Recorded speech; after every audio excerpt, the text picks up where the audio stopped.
नमस्कार, स्वागत, अभिनंदन आप सभी किसान भाइयों का, सभी मेरे दर्शकों का। मैं हूं देवेंद्र त्रिपाठी और मौसम तक चैनल पर इस वीडियो में बात अगले 3 दिनों के पूरे भारत के मौसम की, क्योंकि इस समय कह सकते हैं कि देश में जो मौसम की परिस्थितियां हैं वो बदलाव के दौर से गुजर रही हैं। वजह यह है कि एक तरफ मानसून वापस लौट रहा है और धीरे धीरे सीज़न में चेंज आने वाला है। टेम्परेचर मिनिमम गिरने वाला है, मैक्सिमम हालांकि अभी बहुत जल्दी नहीं गिरेगा, अधिकतम तापमान जल्दी नहीं नीचे जाएगा, क्योंकि जहां पर धूप रहेगी वहां पर तापमान अभी भी सामान्य से ऊपर रिकॉर्ड किया जाएगा। लेकिन अगले 3 दिनों में क्या बदलाव हो सकते हैं, कहां पर बारिश हो सकती है, जो संभावित सिस्टम है बंगाल की खाड़ी में बनने वाला, और साथ ही साथ अब तक मानसून की बारिश कैसी रही है। असल में लेखा जोखा तो 30 सितंबर के बाद ही होगा। किस राज्य को, किस जिले को कितनी बारिश मिली है उसकी बात हम करेंगे, लेकिन अभी क्या स्थिति है वो एक बार जान लेते हैं। 27 सितंबर तक के आंकड़े हमारे पास अवेलेबल हैं। इसके अनुसार पूर्वी तथा पूर्वोत्तर भारत के राज्यों में देखिए 18% की कमी यहाँ पर दिखाई दे रही है। मध्य उत्तर भारत में 1% सरप्लस है बारिश, यानी उत्तर भारत में पहाड़ी क्षेत्र भी आते हैं और मैदानी इलाके भी आते हैं, जिसमें उत्तर प्रदेश, राजस्थान, हरियाणा, पंजाब, दिल्ली, उत्तराखंड, हिमाचल, जम्मू कश्मीर, लद्दाख, गिलगित बाल्टिस्तान, मुजफ्फराबाद, ये सारे क्षेत्र आते हैं। इसके बाद मध्य भारत की बात करें तो यहाँ सामान्य के आसपास बारिश का आंकड़ा है, पूरा एग्जैक्ट 967.9 की जगह पर 967.8 mm रेनफॉल रिकॉर्ड की गई है। बिल्कुल एक्यूरेसी है, जितना कहा था, जितना होना चाहिए उतनी बारिश हुई है।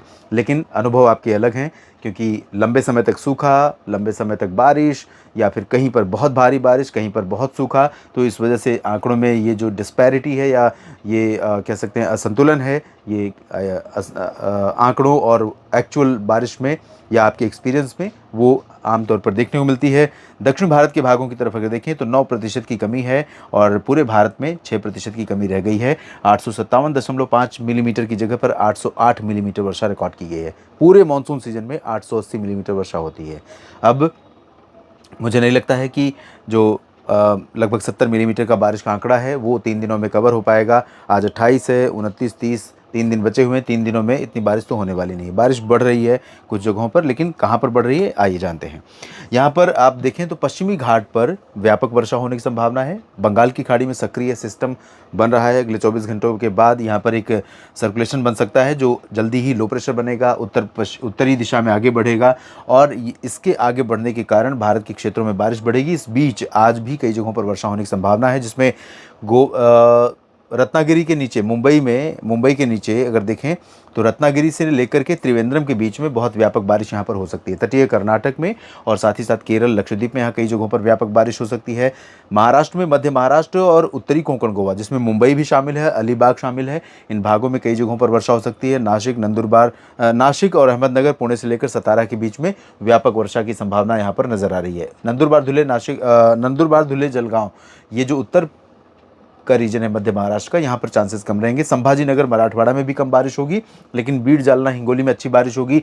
विदर्भ में कई जगहों पर वर्षा की संभावना है और गुजरात में सिर्फ सौराष्ट्र में थोड़ी बारिश होगी। सूरत, वलसाड़, नवसारी में थोड़ी बहुत वर्षा हो सकती है। बाकी छत्तीसगढ़, ओडिशा में लगातार बारिश जारी रहेगी। साउथ पेनिनसुलर रीजन में, आंतरिक कर्नाटक, केरल और तमिलनाडु, रायलसीमा, आंध्र प्रदेश के उत्तरी तटीय भागों में कई जगहों पर वर्षा होने की संभावना है। इधर मध्य प्रदेश के दक्षिण पश्चिमी क्षेत्र जो हैं, इंदौर, उज्जैन और आसपास के, यहाँ पर कुछ बादल ज़रूर बनते रहेंगे और थोड़ी बहुत वर्षा हो भी सकती है, रूल आउट नहीं कर सकते, लेकिन चांसेस अब बहुत रिड्यूस हो रहे हैं, क्योंकि आप देखिए उत्तरी हवाएं मध्य प्रदेश ही नहीं बल्कि यहाँ नासिक और नंदुरबार, धुले तक पहुँचनी शुरू हो रही हैं।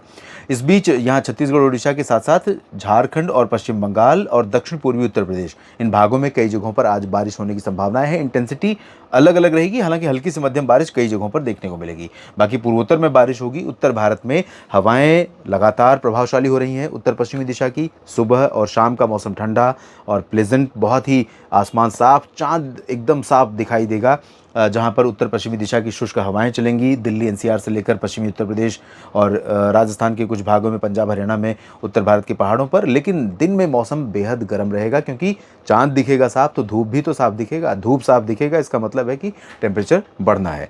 ये रही आज की स्थिति 28 की। और 29 की स्थिति देख लेते हैं। 29 को एक WD थोड़ा अप्रोच कर रहा है, हो सकता है थोड़ी बहुत बारिश दे के जाए उत्तर भारत के पहाड़ों पर और कुछ मैदानी इलाकों में, पंजाब पर कुछ बादल आ जाएं, लेकिन ज़्यादा पॉसिबिलिटी इससे नहीं है, क्योंकि ना तो ये बहुत स्ट्रांग है और ना ही इसका ट्रैक भारत के बिल्कुल करीब से है।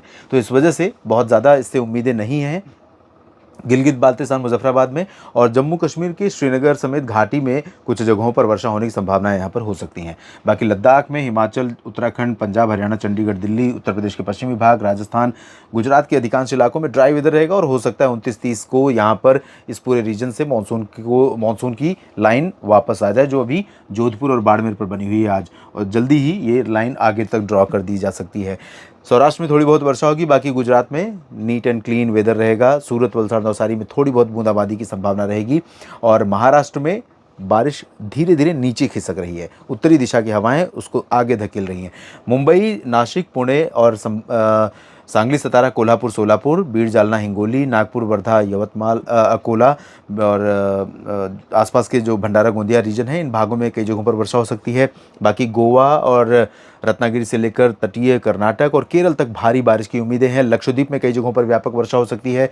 आंतरिक पेनिनसुलर रीजन में, जिसमें तमिलनाडु है, केरल, कर्नाटक का इंटीरियर पोर्शन, साउथ और नॉर्थ, तेलंगाना और आंध्र प्रदेश, इन भागों में कई स्थानों पर वर्षा की संभावना है, इंक्लूडिंग पुदुचेरी और उत्तरी तटीय तमिलनाडु। इन भागों में कई जगहों पर बारिश होगी। छत्तीसगढ़, ओडिशा और पूर्वी मध्य प्रदेश में कई जगहों पर बरसात हो सकती है और यहाँ पर सीधी सिंगरौली से लेकर जबलपुर तक बादल पहुंचेंगे और बारिश हो सकती है। उत्तर प्रदेश के जो पूर्वी रीजन है, यहाँ पर बारिश का दायरा थोड़ा सा और आगे बढ़ सकता है। अयोध्या और अमेठी, रायबरेली, बाराबंकी के ऊपर भी बहराइच तक बारिश की गतिविधियां देखने को मिल सकती हैं। गोरखपुर में भी वर्षा हो सकती है। बिहार, झारखंड, पश्चिम बंगाल में भी बारिश होने की संभावना है और धीरे धीरे इसी पर्टिकुलर रीजन में बारिश थोड़ा सा इंक्रीज करने वाली है, कई जगहों पर बारिश बढ़ने वाली है। पूर्वोत्तर भारत में देखें तो मेघालय और नागालैंड, मणिपुर, मिजोरम, त्रिपुरा और असम में भी कई जगहों पर वर्षा हो सकती है। अरुणाचल में भी कई जगहों पर बारिश के आसार दिखाई दे रहे हैं। और अब बात 30 सितंबर की, जो कि मानसून सीजन का आखिरी दिन होगा। 2023 के मानसून सीजन के समापन का दिन होगा ये, और इस दिन पूर्वोत्तर भारत में तो बारिश होगी ही। पूर्वी भारत और मध्य भारत में, अब देखिए मध्य प्रदेश में कुछ और क्षेत्र हो सकता है कि सतना तक बारिश पहुंच जाए, छतरपुर और खजुराहो तक बारिश यहां पर पहुंच जाए, और सिमिलरली यहां लखनऊ और कानपुर, बहराइच तक बारिश पहुंच सकती है। इंटेंसिटी भले हल्के से मध्यम रहेगी, लेकिन कुछ और इलाकों को कवर करेगी। सिमिलरली एक तरफ से इधर से बारिश बढ़ रही है, उधर से उत्तर पश्चिमी दिशा की हवाएं बढ़ रही हैं। यहाँ पर देखिए कितना क्लियर वेदर है, और ये राजस्थान, हरियाणा, पंजाब, दिल्ली और मध्य प्रदेश के उत्तर पश्चिमी क्षेत्र, गुजरात, इन सभी भागों से 30 सितंबर को मानसून यहाँ से लौट सकता है, वापस होने की घोषणा हो सकती है। पहाड़ी इलाकों पर WD का प्रभाव भी थोड़ा सा रिड्यूस हो जाएगा, ज़्यादा बारिश यहाँ पर नहीं होगी। महाराष्ट्र में भी साउथ की तरफ और बारिश बढ़ जाएगी। मुंबई, पुणे और बीड, जालना, हिंगोली से लेकर जो भंडारा गोंदिया तक का जो रीजन है, नागपुर से नीचे, इन भागों में, और चंद्रपुर, गढ़चिरौली का, इन भागों से लेकर के पूरा साउथ महाराष्ट्र में, एडजॉइनिंग नॉर्थ इंटीरियर कर्नाटक में कई जगहों पर व्यापक वर्षा होगी। पश्चिमी घाट पर रत्नागिरी से लेकर गोवा समेत कर्नाटक और केरल के तटों पर, लक्षद्वीप में कई जगहों पर व्यापक बारिश होगी। उड़ीसा, छत्तीसगढ़, झारखंड, बिहार, इन भागों में बारिश की गतिविधियां बनी रहेंगी और यहाँ पूर्वोत्तर में बारिश की गतिविधियां बनी रहेंगी। इधर बंगाल की खाड़ी में ज़बरदस्त एक्टिव वेदर कंडीशन दिख रही है। इसका परिणाम भारत के ऊपर कितना पड़ेगा आगे हम बताएंगे आपको अगले बुलेटिन्स में। किन किन राज्यों पर पड़ेगा, आपके राज्य में इसका असर दिखेगा या नहीं दिखेगा, कितनी इंटेंसिटी का सिस्टम होगा, इसकी बात करेंगे। बस मेरे साथ लगातार इसी तरह से बने रहिएगा आप। धन्यवाद।